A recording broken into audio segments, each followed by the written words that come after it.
नमस्कार. आवाज माझा वृत्तवाहिनीत आपल्या सगळ्यांचं स्वागत. वेळेच्या काही ठळक घडामोडींकडे. राज्य आपत्कालीन कार्यकेंद्राला उपमुख्यमंत्री एकनाथ शिंदे यांनी दिली भेट. ठाण्याच्या काही भागात पाणीपुरवठा राहणार बंद आणि बांधकाम व्यावसायिकांना कामं थांबवण्याचे आदेश. मुंबईसह राज्यात सुरू असलेल्या मुसळधार पावसाच्या पार्श्वभूमीवर उपमुख्यमंत्री एकनाथ शिंदे यांनी आज दुपारी मंत्रालयातील राज्य आपत्कालीन कार्यकेंद्राला भेट देऊन पावसामुळे उद्भवलेल्या परिस्थितीचा आढावा घेतला. बीड जिल्ह्यातील आष्टी पाथर्डी तालुक्यातील काही गावांना पुराच्या पाण्यानं वेढल्यानं अडकलेल्या 40 ग्रामस्थांना एनडीआरएफच्या मदतीनं एअरलिफ्ट करून सुरक्षित ठिकाणी हलवावे असे निर्देश उपमुख्यमंत्री एकनाथ शिंदे यांनी दिले.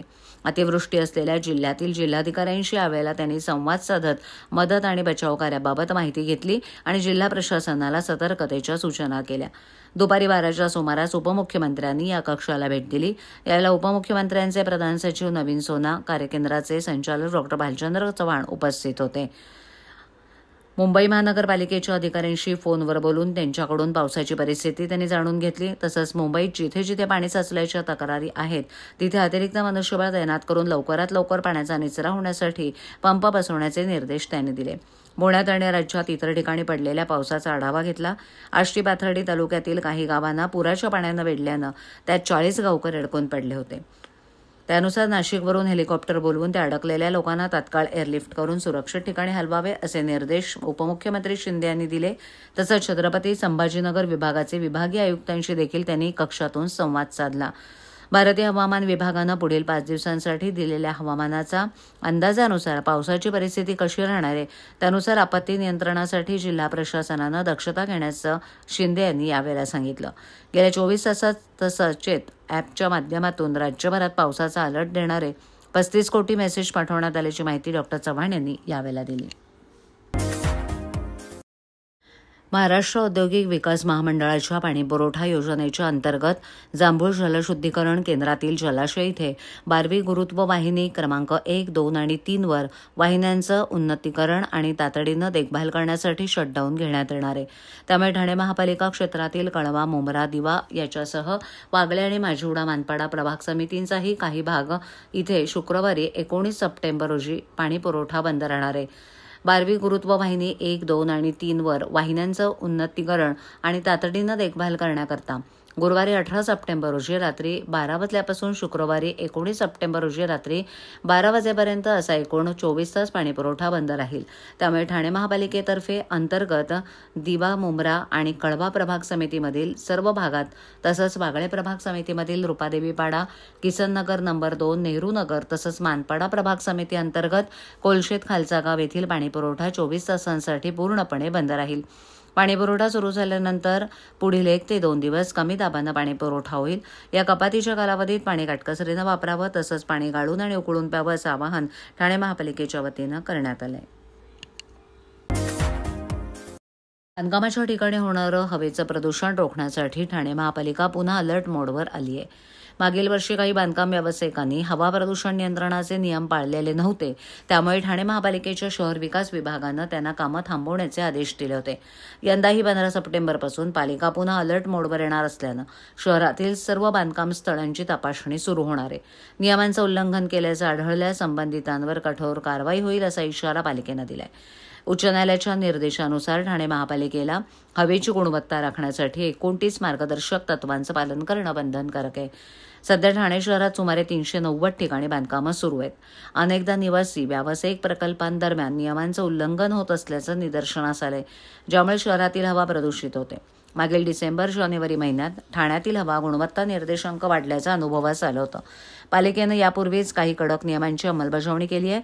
त्यात प्रत्येक बांधकामस्थळी पत्र्याची भिंत उभारणं, जाळीचं आवरण बसवणं, बांधकाम साहित्य वाहून नेणाऱ्या वाहनांची चाकं स्वच्छ करूनच बाहेर सोडणं, बांधकामस्थळी सातत्यानं पाण्याची फवारणी करणं आणि संबंधित क्षेत्रात हवा प्रदूषण मोजणी यंत्र बसवणं याचा समावेश आहे. मनीषा प्रधान, अधिकारी नियंत्रण, प्रदूषण मान्सून आता अंतिम टप्प्यात असल्यानं पाऊस थांबल्यानंतर जमिनीवरील धूळ उडून हवेचं प्रदूषण वाढण्याची शक्यता आहे. या पार्श्वभूमीवर ठाणे महापालिका बांधकाम स्थळांची प्रत्यक्ष पाहणी करून नियमांचं काटेकोर पालन होतंय की नाही याची खात्री करणार आहे. दरम्यान नियम मोडल्यास नोटीस बजावून कठोर कारवाई देखील केली जाणार आहे.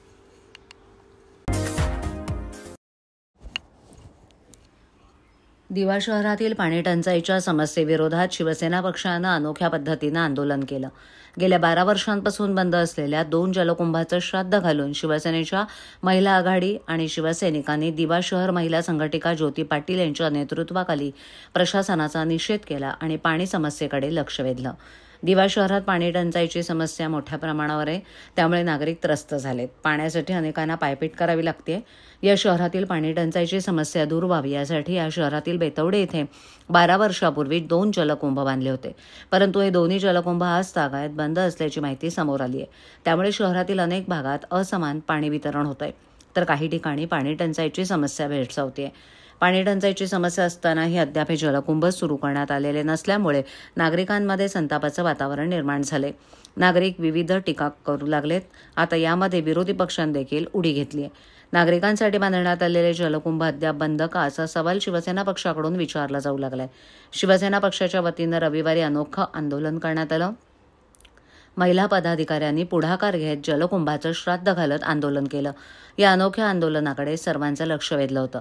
यावेळेला काही कार्यकर्त्यांनी मुंडन करून आणि अंतिम संस्कार करत प्रशासनाचा बेजबाबदारपणाचा निषेध केला. यावेळेला ज्योती पाटील यांनी प्रशासनावर प्रश्नांची सरबत्ती केली. जर या जलकुंभातून पाणीपुरवठा करायचाच नव्हता तर ते कशासाठी बांधले आणि त्यावर झालेला लाखो रुपयांचा खर्च कोणाकडून वसूल करणार, असा सवाल त्यांनी उपस्थित केलाय. पहलगाम दहशतवादी हल्ल्याला काही महिने उलटत असताना देखील मोदी-शहा सरकारनं पाकिस्तानबरोबर क्रिकेटचा खेळ सुरू केलाय. पाकिस्तान विरुद्ध क्रिकेट खेळण्यास परवानगी देणाऱ्या दुटप्पे केंद्र सरकार विरोधात ठाण्यातील शिवसेना पक्षानं जोरदार आंदोलन करत निषेध केला. शहीदों के सम्मान में, देशभक्त उतरे मैदान में, क्रिकेट नाही युद्ध खेळू, पाकिस्तान मुर्दाबादच्या घोषणा यावेळेला संतप्त नागरिकांनी दिल्या. देशभरात जनभावना तीव्र असताना क्रिकेट सामना भरवून शहीदांचा अपमान करणाऱ्या देशाचे पंतप्रधान आणि गृहमंत्र्यांना इंदूर पाठवून पहलगामच्या भ्याड हल्ल्याची आठवण यावेळेस करून देण्यात आली. ठाणे जिल्हा शिवसेना महिला आघाडीच्या वतीनं माझं कुंकू माझा देश राज्यव्यापी आंदोलन छेडण्यात आले. शिवसेना महिला आघाडीच्या वतीनं शिवसेना चंदनवाडी शाखा इथे केंद्र सरकारचा जोरदार निषेध करण्यात आला. या क्रिकेट सामन्याच्या विरोधात देशभरात जनभावना तीव्र आहेत. या जनभावनेला शिवसैनिकांनी रस्त्यावर उतरून वाचा फोडली. शिवसेनेच्या रणरागिणींनी घराघरातून सिंदूर जमा करून ते पाठवण्यात आले. यावेळेला शिवसेना नेते राजन विचारे, संपर्क प्रमुख नरेश मणेरा, जिल्हा प्रमुख केदार दिघे, शहर प्रमुख अनिश गाढवे, वैशाली शिंदे, विद्या कदम, कळबा मुंब्रा विधानसभा संघटिका पुष्पलता भानुशाली इत्यादी उपस्थित होते. ठाणे शहरातील पूर्व द्रुतगती महामार्गावरील कॅडबरी जंक्शनजवळ रविवारी रात्री उशिरा भीषण अपघात घडला. रिक्षा टँकरवर आदळून एका व्यक्तीचा मृत्यू झाला तर 2 जण गंभीररित्या जखमी झालेत. जखमींना मुंबईतील सायन रुग्णालयात दाखल करण्यात आलं असून तिथे त्यांच्यावर उपचार सुरू आहेत. ही दुर्घटना रविवारी 14 सप्टेंबर रोजी रात्री 12 वाजण्याच्या सुमारास कॅडबरी जंक्शनजवळ घडली. मिळालेल्या माहितीनुसार रिक्षा नितीन कंपनीकडून कॅडबरी जंक्शनच्या दिशेनं जात होती. ही रिक्षा रस्त्याच्या कडेला उभ्या असलेल्या पाण्याच्या टँकरवर जाऊन जोरात आदळली. या धडकेत रिक्षेमधील 3 प्रवासी वाहनाच्या आत अडकले. हा प्रकार पाहून परिसरातील नागरिक आणि या मार्गावरून जाणारे वाहन चालक मदतीसाठी धावून आले. मात्र 3 जण रिक्षात अडकल्यानं त्यांना बाहेर काढणं शक्य होत नव्हतं. या घटनेची नागरिकांकडून ठाणे महापालिका आपत्ती व्यवस्थापन कक्षाला माहिती मिळाली. त्यानंतर अपघातस्थळी ठाणे शहर वाहतूक पोलीस, अग्निशमन दलाचे जवान, ठाणे 1 फायर इंजिन, 1 रेस्क्यू वाहन तसंच आपत्ती व्यवस्थापन कक्षाचं पथक दाखल झालं. अग्निशमन दलानं मोठ्या प्रयत्नानंतर रिक्षामध्ये अडकलेल्या 3 बाहेर काढून जिल्हा शासकीय रुग्णालयात दाखल केलं.